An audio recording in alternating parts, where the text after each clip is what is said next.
Elendil's mercy! Are you all right? Can you speak? Here, I untied you. See if you can walk. I'm Emma. I found you here. You must be the Dragonborn. I heard you pillaged a bandit outpost. Alright, now we're on quest to the Mercenary, and we're back in the mountains, hard segue from the dream world. A lot more thorough introduction compared to the first quest, which is better than going in from A to B without narrative if there's not much else to do but travel, in my opinion. Although for Skyrim it's different because if the outside world is well made, then the atmosphere and the music typically agree to make the travel and exploration more serene. In fact, I know a number of people who basically just play the game every so often, just vanilla Skyrim, to walk around and explore, because the atmosphere is so full and cozy that it makes what normally would be a normal experience a meditative experience on top of simply listening to music or something like that. Which is the main attraction to Skyrim as far as I'm concerned, more than anything, certainly more than the gameplay. Basically the awe of this big world that you can explore, and the atmosphere surrounding it, is what makes it stand out for me. And that includes the DLCs as well. Although, Dawnguard, not as good. The whole vampire gobbledygook for me is basically trite and generic, whereas Dragonborn DLC is much more of an Elder Scrolls centered experience. Now, coming up in this quest is a massive battle in Skyrim terms, which is something a handful of campaigns have done, or have tried to do. But vanilla Skyrim doesn't really seem to have this, and clearly Oldrim at least was not geared for it so much in general. Although the performance in SSE is a bit better. But I can't really think of cases of large open world battles in Skyrim, except for the Civil War quest chain, which is not the same thing because the environment is very controlled, and the fighter count is still not that large. Which, frankly, that would help the gameplay a lot if Bethesda were to have optimized combat activity for something like that, for huge battles. Which the creation engine is not really geared for that. And maybe in their next release they can do that. We'll see. Anyway, this quest is not very long, and there are no boss fights or puzzles, so we're not going to cover anything like that. We're good there. Pretty much a straightforward quest. Oh, that reminds me, believe it or not, I accurately predicted that Elder Scrolls 6 was not going to be released on the same timeline that Skyrim was. I remember thinking this back in whenever Elder Scrolls Online was released, which I think was around 2016 or something like that. Maybe even earlier, 2016. That sounds about right. And basically, Oblivion was released in something like 2007, and Skyrim was released around early 2012, 2011, something like that. So that's around a 5-year difference, and it's been twice as long, and still not really a word about 6. The silly 3-second clip with the generic mountains and a special effects font, that doesn't count for anything. That doesn't tell you anything about what progress is being made. And I don't think it's going to be like Half-Life 3, but frankly, even now, I don't think it's going to be close to a release. They gave an idea of something like 25 or 26, something like that. But I'm still a little suspicious of that. My theory was, at the time, originally, that the Elder Scrolls Online, while it's really a completely different game, had something to do with the delay because they don't want to take away from that attraction. Which, frankly, to me, ESO is basically a fantasy-themed casino at this point. Sorry to say. But now I'm thinking that maybe Starfield and other projects got in the way, although I'm not sure how development teams are structured in Bethesda Game Studios, and I'm not saying that ESO and the actual Elder Scrolls franchise were worked on by the same teams. Just that the impetus, in my mind, originally could have been a financial one. Also, I forgot to note some other things about SSE that are better. Shadows are so much better in SSE. In Oldrim, they're not great, to say the least. So that's one thing for SSE, that shadows are actually working. Dynamic shadows in particular, and character shadows most particularly. And they also added reflections as basically a material effect to textures, floor textures, which is kind of troubling if it's you're porting meshes from Oldrim to SSE, because then you have to, or not just that, but basically any texture that has material on it, because then you have to modify it, and it's this whole thing. And if you can't, then it's just like you hope that it's not shiny if it's not supposed to be, which most of the time it's not. It's fine. So it's really another hit or miss, but overall it's pretty cool, I guess. Interesting note though, that I can't think of an older engine than Unreal Engine 1 that had reflections, which was pretty impressive at the time. I mean, Quake 2 engine or Gold Source engine do not have reflections even now. Yeah, even now I think. And an Unreal Engine did have them, which is really cool. Although Unreal Engine 1 was really ahead of its time in so many ways. Like, the computation of geometry, of the brush geometry in Unreal Engine 1 versus Gold Source Engine is just staggering. Because, for example, in Unreal Engine 1, you could make a bunch of blocks in a massive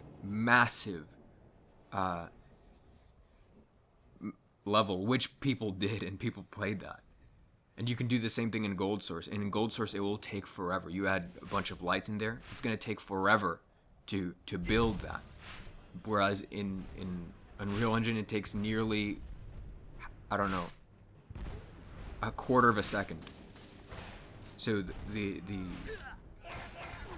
the efficiency and the build quality of Unreal Engine 1 is really unappreciated, especially now that Epic Games has basically taken away, or they've taken down all the Unreal games, which is such a crazy thing to do. Like, imagine if Valve took down all the Half-Life games. But yeah, so it's like you can't buy Unreal now, which is insane. I think they released UT3 for free or something, or I don't know.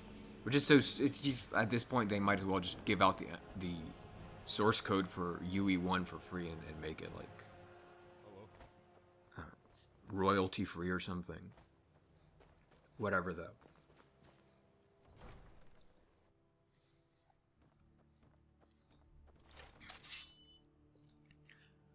Oh, another thing I noticed in SSE was that the rendering of the meshes is a little bit different. Now, for the most part it's the same.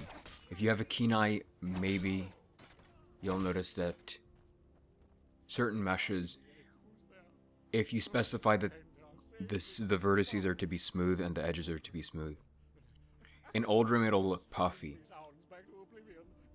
if it's designed a certain way.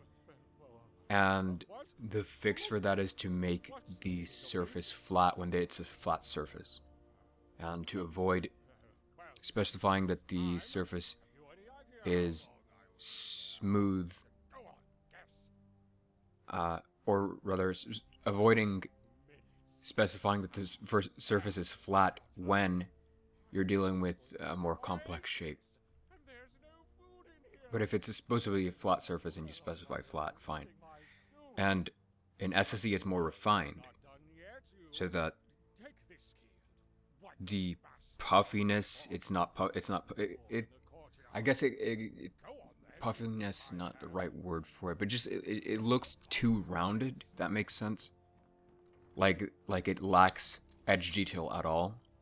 Whereas in SSE, it still retains the edge detail if the vertices and edges are specified to be smooth.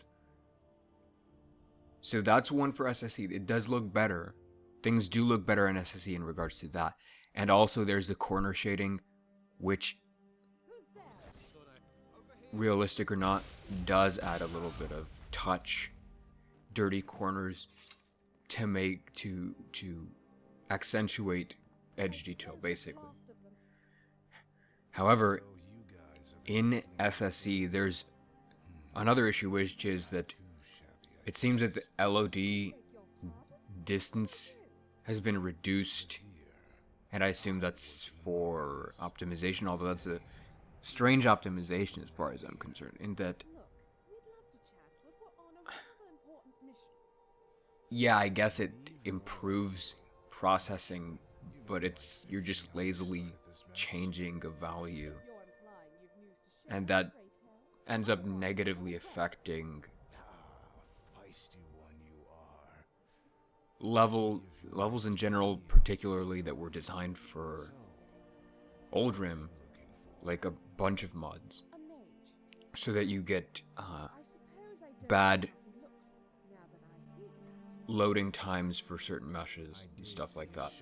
So you'd have to add LOD to things that normally would not need LOD, and they were totally fine. And I'm not sure that does very much overall. It's strange that was included. I don't know. I think it's just a needless optimization as far as I'm concerned. But I would be curious to see like the degree to which that affects speeds at all. Well, but yeah, in addition to that, it also has added issues with rendering distance, clipping distance is the right term here, where transferring across maps, across levels, across cells in particular, has a particular effect depending on where the origin of the initial map was, the starting origin. So the player starts a certain location, then the clipping effect on the next level is different, which, as far as I'm concerned, that's a bug. That has to be a bug. And there's like so many bugs that are still in SSE. They were never noticed? I don't know. But at least the grass bug, which is prevalent across Oldrim, everywhere, at least the grass bug is gone for SSE as far as I know. So that's one for SSE as well. But like I said, it's not like, oh, it's a well-rounded upgrade. It's not actually, for the most part. As far as I'm concerned, it's not. But you know, the one thing that is there is, of course, the market is, of course, completely functional. Because of course it will be. Because that's where the priorities lie.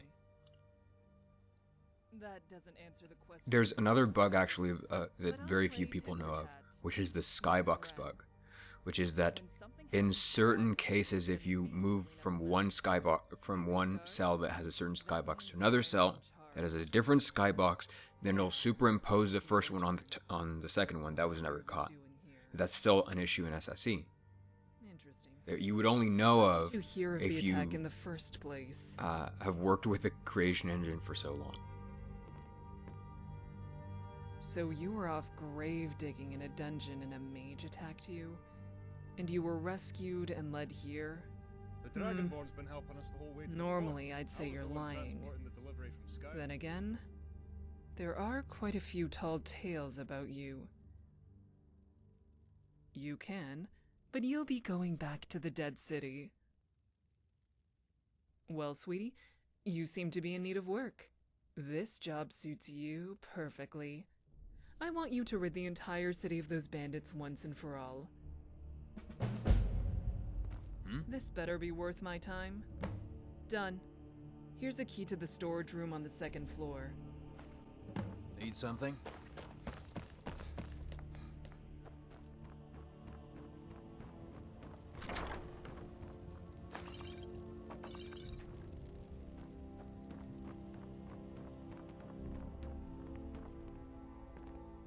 Hope no